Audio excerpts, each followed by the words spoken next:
This is my 8th and final video lesson for the unit atomic theory. Today we're going to talk about how can we determine the location of the electrons using the wave mechanical model. So go to page 31 in the class packet. For the motivation, I want you to look at this picture. So this is a picture of the Stuyvesant's auditorium. Alright, this should be a familiar picture to you. Is it possible for two people to be in the same level? Okay, so notice Stuyvesant's auditorium has two levels, one on the first floor and one on the balcony. Okay, so assuming they're identical in this case. So is it possible for two people to be in the same level? The answer is yes. In each level, there are three columns, 1, 2, 3. So is it possible for two people to be in the same column? The answer is yes. Now, is it possible for two people to be in the same row? Right? There's 10 rows in each column. The answer is yes, it's still possible. Now, is it possible for two people to be in the same seat number? Right? So Stuyvesant's seats are numbered. Okay? So is it possible for two people to have the same seat number? The answer is no. Okay? So remember this analogy here is going to help you understand the location of the electrons of the atom. Learning target. At the end of the lesson, I will be able to analyze the location of electrons in an atom using the wave mechanical model. For announcements, there will be a homework assigned to this lesson as a Junipod. There will be a third quiz Junipod based off this lesson and the previous lessons, and the second exam, which will be based on this unit, atomic theory only. I'm going to spend the next few slides reviewing the problems with the Bohr model and providing some background information about the wave mechanical model. Most of the stuff is going to be reviewed, but it will be connecting what we learned before with this lesson. If you want to learn about the new material right away, you can use the timestamp and skip to the quantum numbers. Keep in mind, the concepts we're learning in this lesson will not be on the Regents exam, but you will see this on the SCT2 chemistry. So let's recap all the problems with the Bohr model. So it cannot explain all the behaviors of electrons, right? And cannot predict or explain the spectra of multi-electron atoms. So you recall the Bohr model can only predict hydrogen or any atom with 1 electron. Okay, so the problem with Bohr was that he restricted the electrons to the rings, all right, which was incorrect. As Schrödinger suggested, electron has wave-like behavior. So there are actually a lot more problems with the Bohr model, but I only included ones that are relevant, all right, to this course. If you recall, there were some inconsistencies with the electron configuration on the reference table. It did not differentiate between an orbital and an energy level. The electron configuration follows the Bohr model and did not count for the different energies of the orbital or the wave-like properties of electrons. That's why it doesn't seem to fill in order. Notice it looks like it did not completely fill the lowest levels first before moving on to the next one. Based off the maximum electrons in each energy level, there is a difference between orbital and energy level. The electron configuration only shows the number of electrons in each energy level, not exactly the number of electrons in each orbital. Later on in the lesson, I'll clarify this. So I'm going to go deeper into the wave mechanical model in quantum theory. It basically describes mathematically the shape of the orbitals and the wave properties of electrons. So what does this mean? So we're going to start with some postulates, which are basically a fancy word for assumption. So scientists are making these assumptions to sort of help them figure out where the electrons might be in the atom. So the first assumption is that you will never know exactly how electrons move around the nucleus of the atom. So this is related to the uncertainty principle, right? In that you cannot figure out both the speed and the position of the electron. Electrons are always moving in the atom, so you cannot pinpoint its position, right? And in order to figure out how something moves, you need its position from point A to point B, for example. So since you cannot pinpoint its position, there's no way you can figure out how it moves. It could be random for all you know. So let's say you're able to take a picture or a snapshot of the electron at a certain point in the atom, okay? And you keep taking these pictures of electron as it moves. So eventually, you could get a sense of where the electron will be in the atom, all right? Places where the electron like to hang out in the atom, basically. So that place will be called the orbital, essentially. So the shape of those orbitals would depend on the snapshots and how the electron moves in the atom. Then over time, you could probably build what we call a probability map, which is basically gives you an idea of where the electron might be. Not where the electron is, but where it might be. So these maps will probably give you a 90 to 95% chance in finding the electron's paths and likely locations. So here are some examples of probability maps. The x-axis is the distance of the nucleus, and the y-axis is the chance to find the electron at that distance from the nucleus. So here are three different electrons, the red, the yellow, and the blue, right? And if you combine them, this is basically the electron cloud, right? So the probability map is representing the orbital, right? A region where you can most likely find the electron at a certain chance. So now we're going to talk about the quantum numbers, which is the core of this lesson. The purpose of these quantum numbers is to describe the orbitals as accurately as possible so that you can find a location of where the electron might be in the atom. So an analogy to the quantum numbers would be the coordinates xyz from math class. The purpose of the xyz coordinates is to show where you can find a point is in space. So we're going to use the quantum numbers in a similar fashion. As you know, there are three coordinates, x, y, and z, but there are four quantum numbers. So the first quantum number is the principal quantum number n. The second one is Azimuthal quantum number L.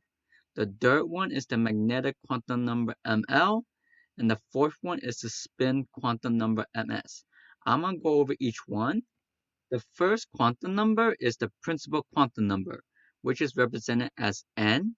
N is basically the energy level or shell of the atom, okay? So here's the Bohr model. Each ring represents an energy level. So n can only be positive numbers, right? 1, 2, and 3. It cannot be 0 or negative numbers. So if you look at the diagrams, each energy level is represented by a different value of n, right, at a consecutive order. So at n equals 1, that is the one that's closest to the nucleus and has the lowest energy. Let's do a check of understanding. If n equals 1, we are talking about the first energy level of the atom. If n equals 2, we're talking about the second energy level of the atom. If n equals 3, that is the third energy level from the atom. If you recall from previous lessons, the energy levels that are furthest away from the nucleus have higher energy than the ones that are closer to the nucleus.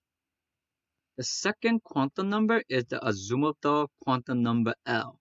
L is also known as the angular momentum quantum number. The purpose of L is to indicate the shape of the orbital or sublevel. I'll discuss what a sublevel is in later slides. The values of L are 0 to n minus 1.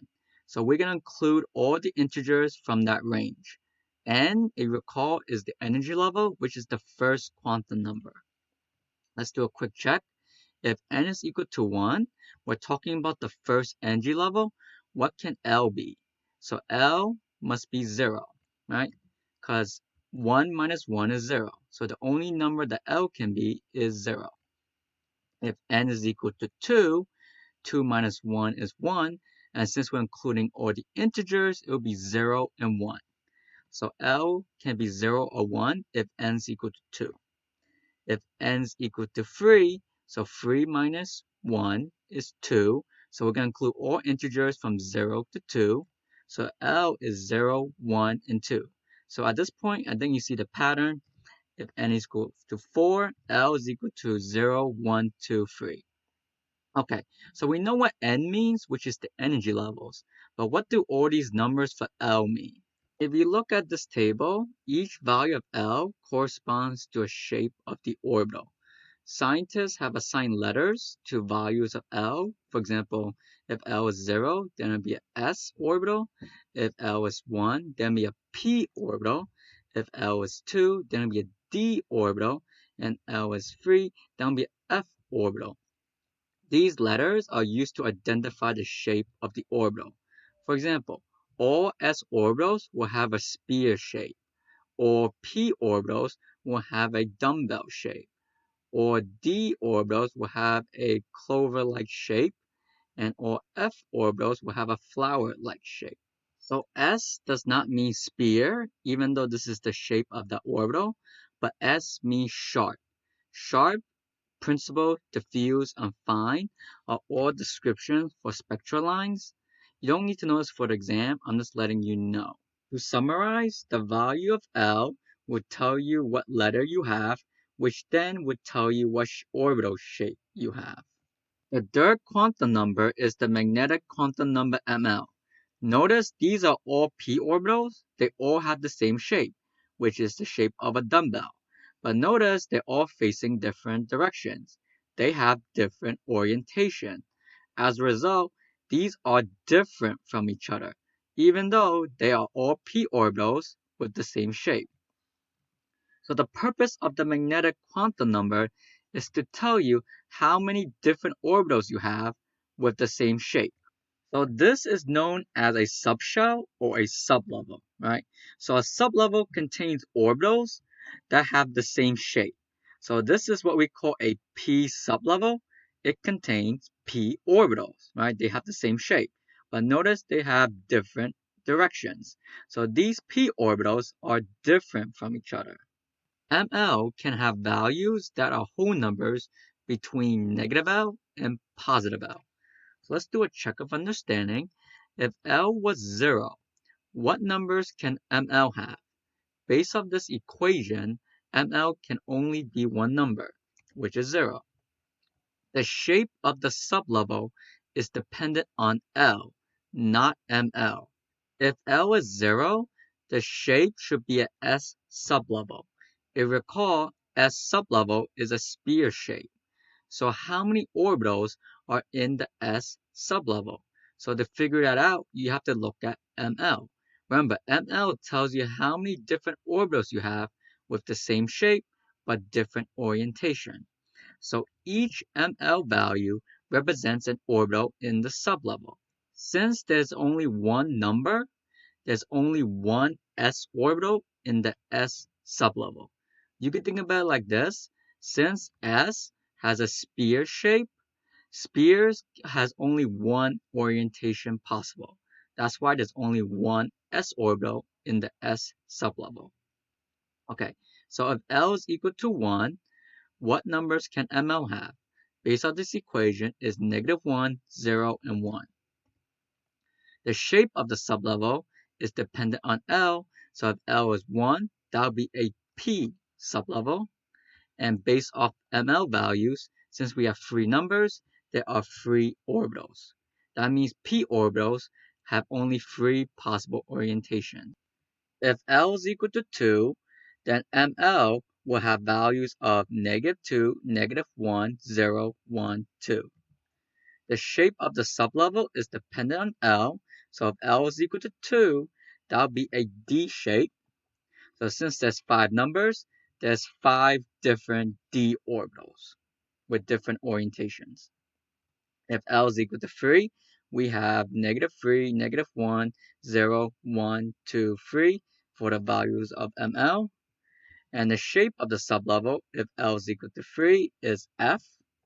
And since we have 7 numbers, we have 7 different F orbitals with different orientation. So this is a picture version of what we just did with the table. So for the S sublevel, there's only one S orbital.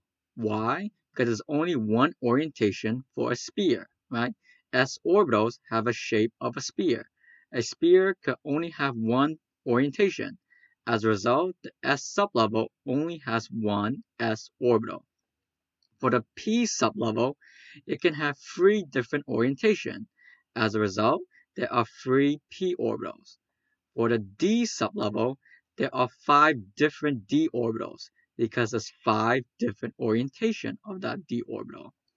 For the F sublevel, there are 7 f orbitals because there are 7 different orientation of the f orbital. The fourth and last quantum number is the spin quantum number ms. In an orbital, there can only be a maximum of 2 electrons in there. I'll discuss where they got this later, but each electron in that orbital spins at a different direction.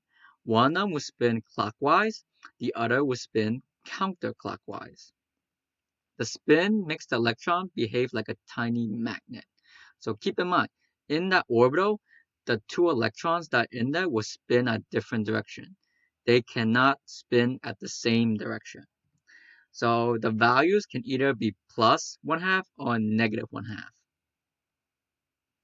For ms equals plus 1/2, we use an arrow to represent that electron. You can also use a half up arrow. Either arrow is fine. Different textbooks use different variations, but it's always an up arrow. For ms equals negative 1/2, we use a down arrow to represent that electron. So here's a summary table of what we discussed so far. Here are the 4 quantum numbers, their symbols, and their allowed values. And here are their properties. So now we're going to talk about the Pauli exclusion principle, which means that electrons cannot have the same set of quantum numbers. For example, 2 electrons in the atom cannot have the same 4 quantum numbers. They can have 3 out of 4, but they cannot have 4 out of 4. So now I'm going to connect this back to the motivation about the seats in the auditorium. So is it possible for 2 people to be in the same level? We said yes. Columns, we said yes. Row, we said yes. Seat number, no. 2 people cannot be in the same seat number if the level, column, and row are the same. Now I'm going to connect this to the electrons. So this will be an analogy to the seats in the auditorium.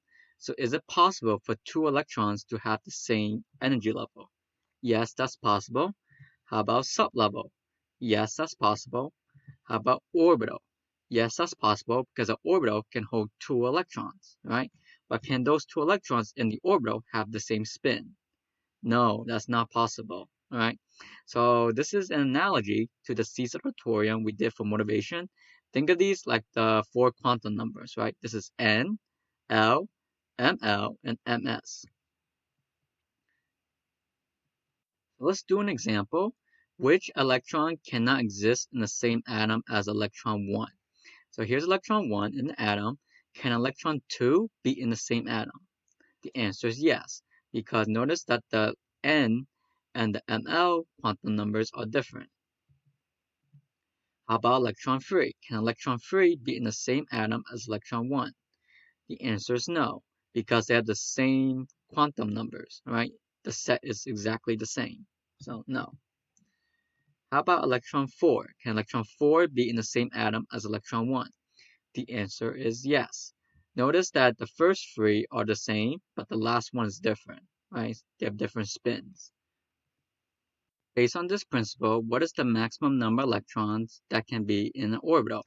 So there are 2 electrons per orbital. So how did scientists get this 2 electrons per orbital? So before there were only 3 quantum numbers, but scientists noticed that there were 2 electrons that have 3 of the same quantum numbers, which was impossible based off this exclusion principle. Therefore, they studied it further and noticed those 2 electrons were spinning in different directions. Therefore, they stated a new quantum number, which is the spin. Okay? So if we look back, so orbital is the quantum number ML, right? So electrons in the same orbital must have the same quantum numbers N, L, and ML, right?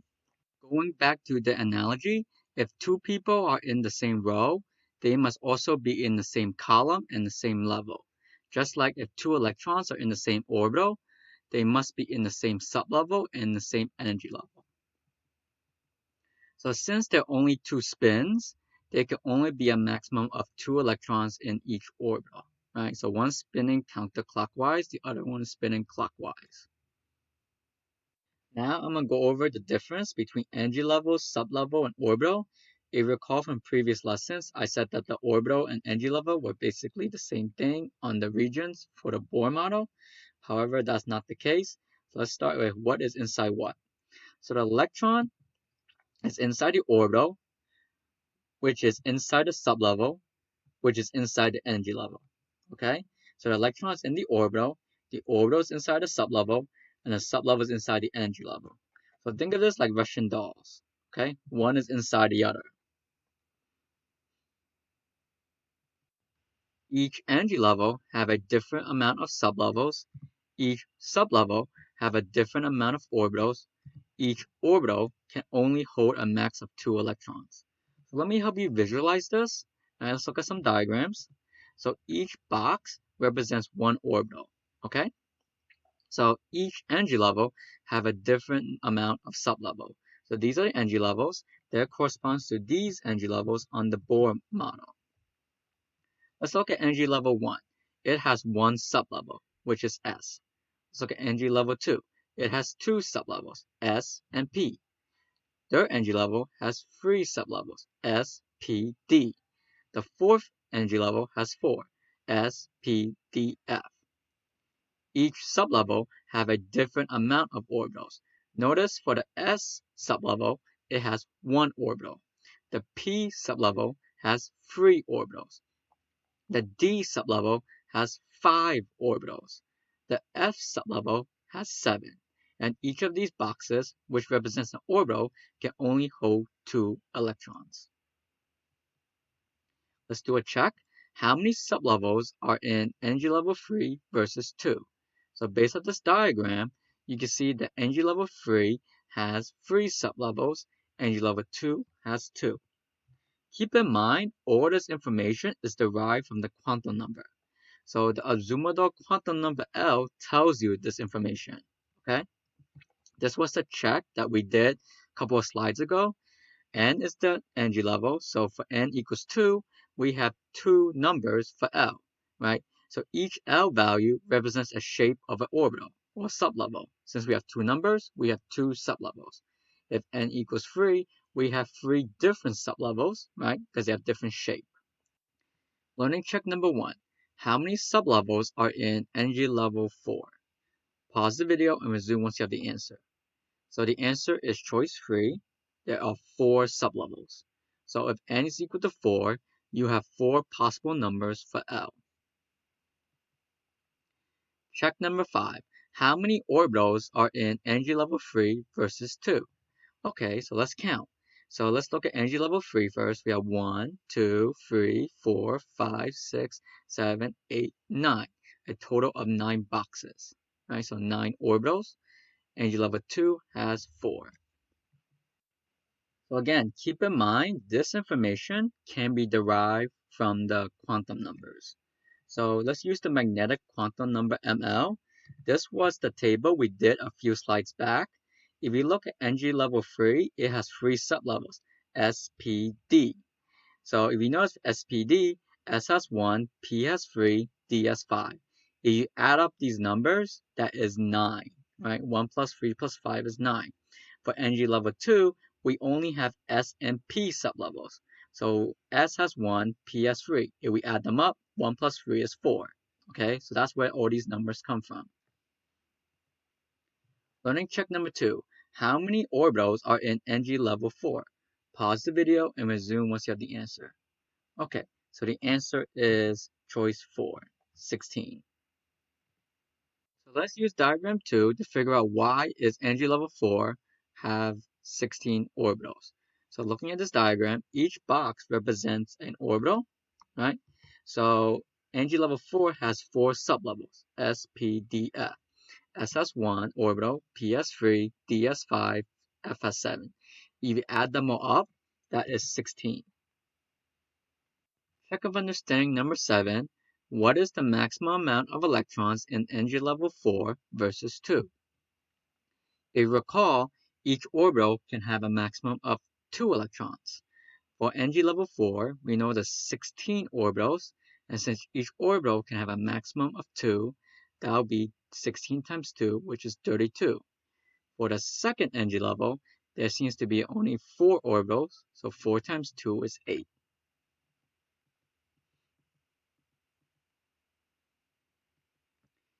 Learning check number 3. What is the maximum amount of electrons in energy level 3? Pause the video and resume once you have the answer. Okay, so here's the answer. So that's choice 2, 18. there are a total of 9 orbitals in energy level 3. So 9 times 2 is 18. So now let's summarize all information into tables. So the principal energy level 1 has 1 sublevel. The principal energy level 2 has 2 sublevels.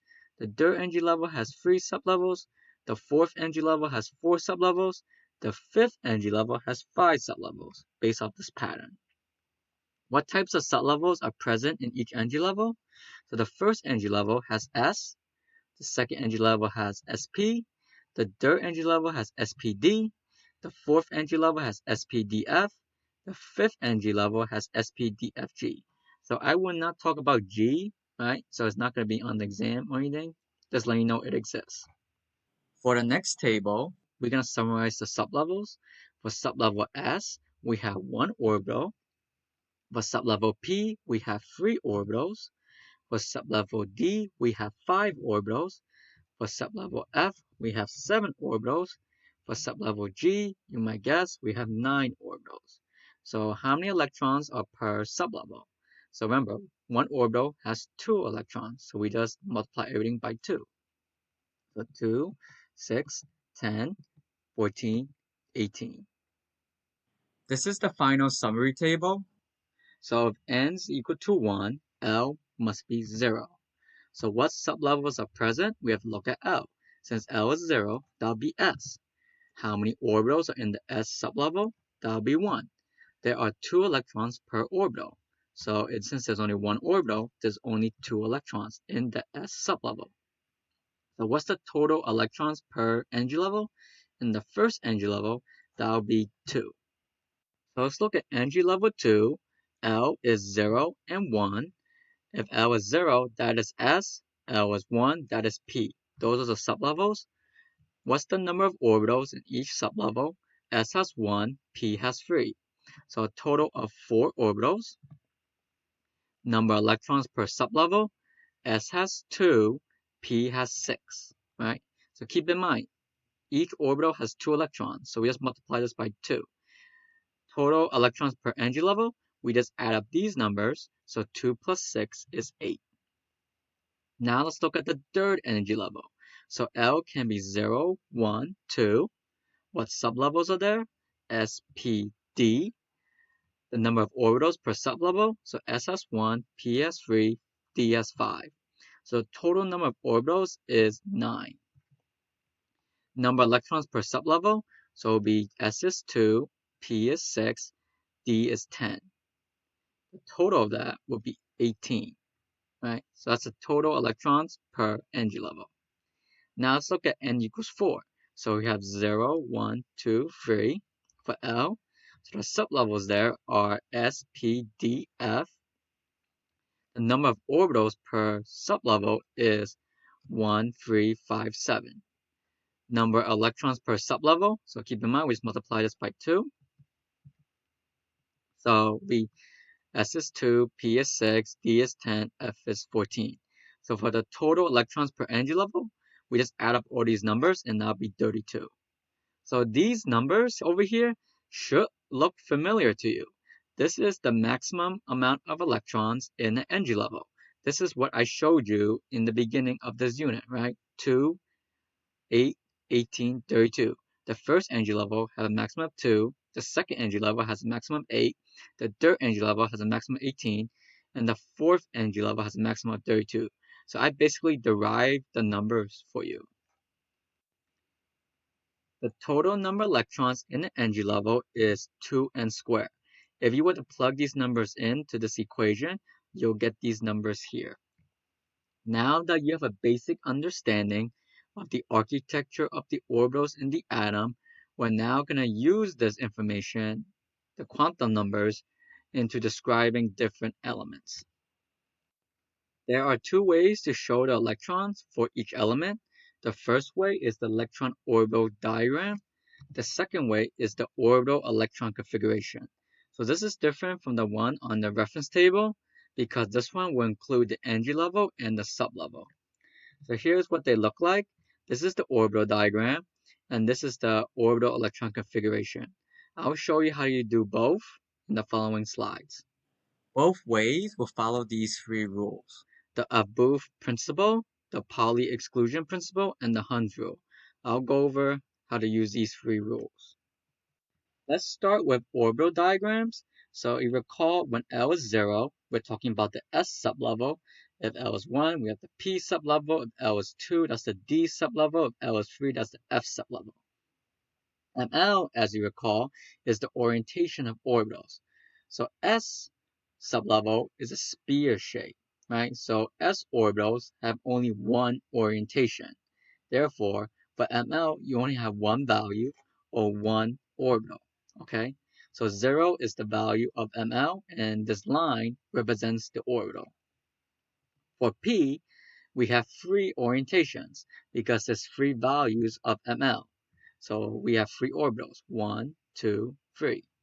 For D, we have 5 orientation or 5 lines. For the F sublevel, we have 7 ML values or 7 orientations. So we have 7 lines in total. So check on steering number 8. What do the line represent? They represent an orbital. One line means one orbital. Now we're going to talk about the orbital notation. Here's an example of one. So what do these numbers and letters even mean? So the 3 stands for the energy level. The P stands for the sublevel. The number 4, which is an exponent, stands for the number of electrons in that sublevel. So let's translate the orbital notation into an orbital diagram. So how many orbitals are present in this P sublevel? So a P sublevel has 3 orbitals, 1, 2, 3, and we know we have 4 electrons in this P sublevel. Now, so how are we going to place these electrons into this sublevel? Keep in mind, each orbital can only hold 2 electrons. So let's fill them in. Okay, so what's wrong with this? These 2 electrons have the same spin, right? They're in the same orbital, they're in the same sublevel, they're in the same energy level. So that's breaking the Pauli exclusion principle. So we need to rotate one of them down. This is important, so pay attention. I'm going to fill the sublevels in 2 different ways. One way is going to be right, the other way is going to be wrong. So pay attention to how I'm filling them now. So for the A, I first double them up. For B, I did single file first, then I double them up. Which way is correct? So it turns out B is correct. So this is known as Hund Rule, which means you fill all available orbitals in the sublevel with electrons before doubling it up. That is what I did with B. So why is B correct but A wrong? The answer is electron repulsion. So notice if you look at A, there is more electron repulsion than B. If 2 electrons are in the same orbital, they have a higher chance of repelling each other than if electrons are in different orbitals. So we know when filling up the sublevel, we fill them single file first before doubling it up. But keep in mind, when you're filling them single file, they must have the same spin to maximize the total spin in the sublevel. For example, notice that this is not maximizing total spin. 2 of them is pointing up, the other one is pointing down. You have to make them all either pointing up or pointing down, okay? Usually the norm in chemistry is that we do up first, then down.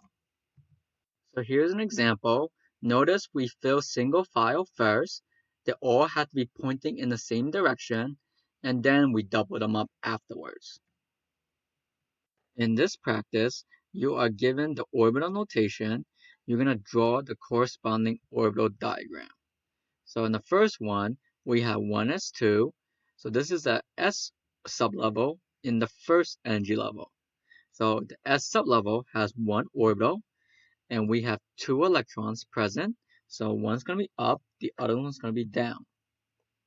For number 2, we have the second energy level, and we're talking about S sublevel, but this time we have 1 electron. So again, we only have 1 orbital in the S sublevel and 1 electron. Here we have 2p1, so we're in the second energy level in the P sublevel. So P has 3 orbitals inside, and we have 1 electron, so we just draw 1 arrow. Now try to do the rest yourself. Pause the video and resume if you want to see the answers. Okay, so here's the answers.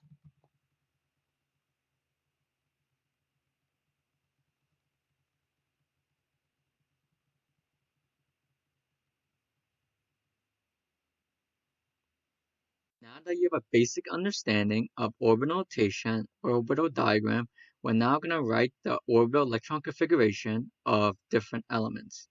So here's the procedure. First, determine the number of electrons in the atom. If neutral, it is equal to atomic number. So we got to look that up on the periodic table. Next, you fill the orbitals from the lowest energy to the highest energy. So that's a boost principle. I'll go over how to do that in the next slide. You fill the orbital sublevels to capacity. So S is 2, P is 6, D is 10, F is 14. You use superscripts, which are exponents, to show how many electrons are in each orbital. So in this example, we have boron. If you look at the periodic table, boron has 5 electrons. Okay? So the first energy level is energy level 1. And the sublevel is S, and we have 2 electrons in that sublevel. Notice when you add up all the exponents, it should add up to the total number of electrons in that element.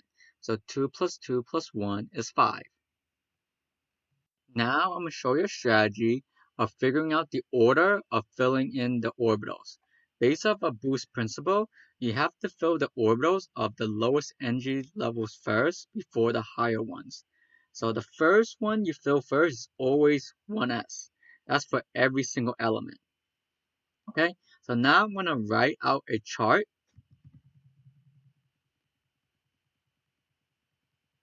So notice I have the S lined up, the P's lined up, the D's lined up, and the F's lined up.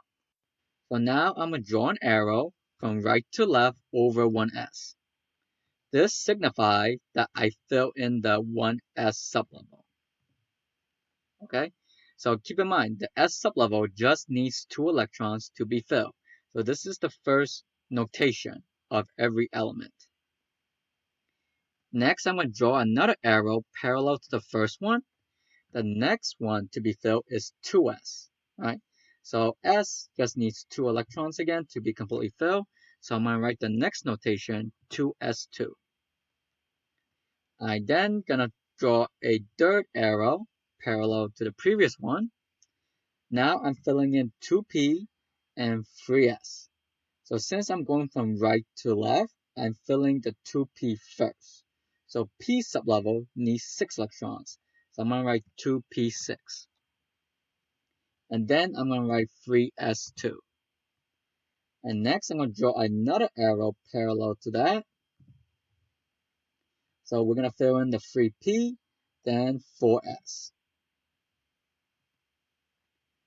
Next I'm going to draw another arrow parallel to that. So we're going to fill in the 3d, then 4p, then 5s. Notice the 4s2 is lower in energy than the 3d10. Keep in mind, this is the third energy level, this is the fourth. It just so happens in nature the 4s2 is lower in energy than 3d10. So on the exam, be careful, especially with larger atoms. Make sure you write the 4s2 before you do 3d10. So I think you can do the rest on your own. I think you see the pattern. So let's do a real example. So here's oxygen. Oxygen has 8 electrons. So we always start with 1s2. So that's 2 electrons. Then it's 2s2. That's 2 more electrons, a total of 4. So we have 4 more electrons. And next is 2p. So it'll be 2p4. So the total should be 8 electrons in total. So this is the orbital electron configuration of oxygen. So here is the complete orbital configuration from 1s2 to 7p6. So here is basically another diagram to help you visualize this, right? So the further it is away from the nucleus, the higher the energy. So this was from the previous PowerPoints. The further your orbital is from the nucleus, the higher the potential energy. So here are some diagrams to help you visualize the energy levels of each of the sublevels in the energy level. In this periodic table, I'm showing you which sublevel and energy level the last electron is in. So you notice there's a pattern, right? So for the first two groups or columns, they are in the S sublevel. For the middle elements, known as the transition elements, they are in the D sublevel, right? For these elements over here, they're in the P, and for these elements down here, they're in the F.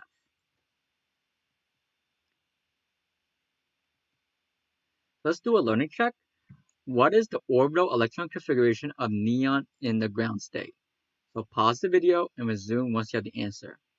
Okay, so neon has 10 electrons. So let's add up the exponents. It should add up to 10, right? The only one that adds up to 10 is number 1. So answer is 1. Learning check number 5.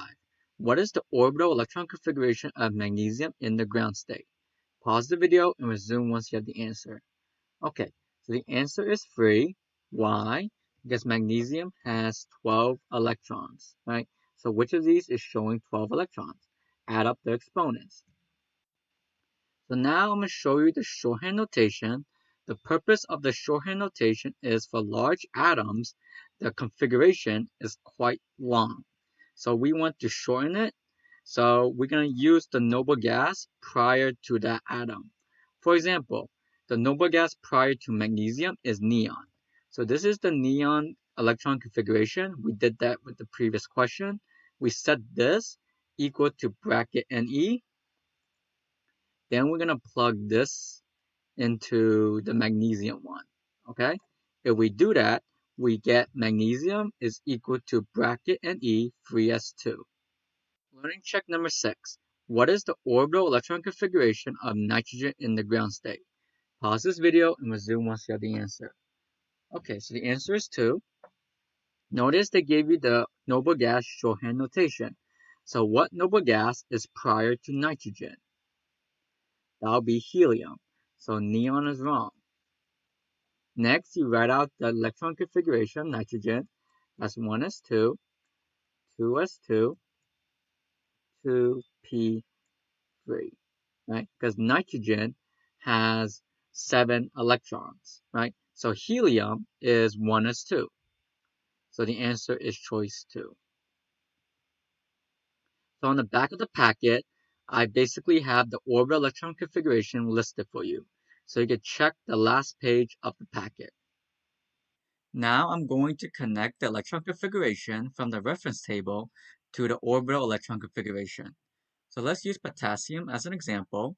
Potassium has 19 electrons. This will be the electron configuration you get from the reference table.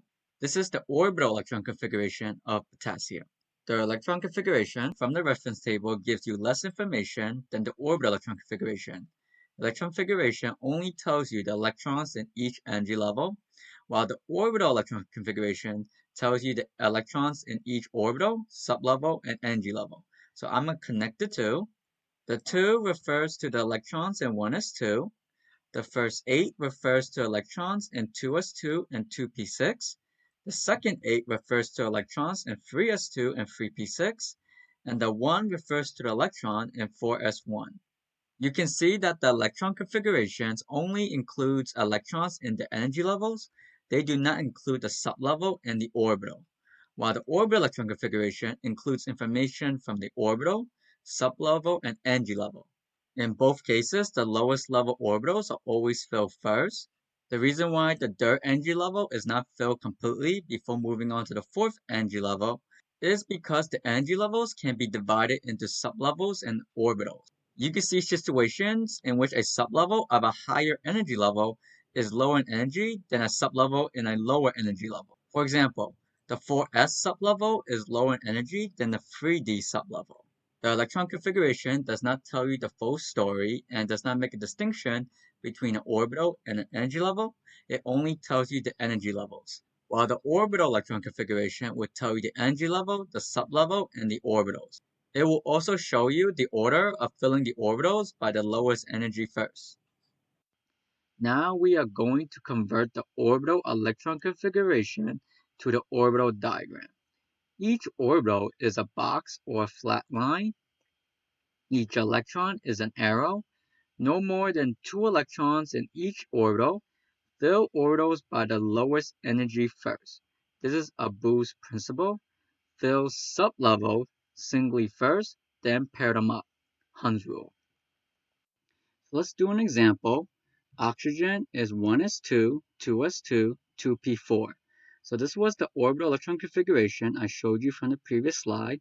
Now let's convert it to an orbital diagram. So the first energy level has a s sublevel, which has one orbital. In the second energy level, there's a s sublevel that also has one orbital, and the p has 3 orbitals. So now we're going to fill in the electrons. We fill orbitals by the lowest energy first. So we fill in 1s, then we fill in 2s. For the p sublevel, we have to fill single file first, then pair them up. So we got to fill in these 4 electrons. So 1, 2, 3, 4. So this is the orbital diagram of oxygen. You can use boxes instead of lines. It's up to you. Let's do another example. Here we have an ion, O-2. We have 2 more electrons than a neutral oxygen atom. So the orbital electron configuration is 1s2, 2s2, 2p6. So we do the same thing. We first write out the orbitals. Okay, so we're filling in the lowest energy first, which is 1s, then 2s. Now we fill in 6 electrons for the p sublevel. We fill single file first, then we pair them up. So this is the orbital electron configuration of O-2. You could also use boxes if you want. Learning check number 7. How many energy levels are shown in the electron configuration below? Pause this video and resume once you're done. Okay, so the answer is choice 3. So the number in front of the letter represents the energy level, right? So you have 1, 2, 3 energy levels. How many sublevels are shown in the electron configuration below? Pause this video, resume once you have the answer. Okay, so the answer is choice 3, 5. How do we get that? So recall from the electron configuration, the letters represent the sublevels. So all you're doing is counting the letters. We have 1, 2, 3, 4, 5 sublevels. If you go back to the previous diagram, so you could count from here. So you have 1, 2, 3, 4, 5. Learning check number 9. How many orbitals are shown in the electron configuration below? Pause this video and resume once you have the answer. Okay, so the answer is choice 1, 9. So how do we get that?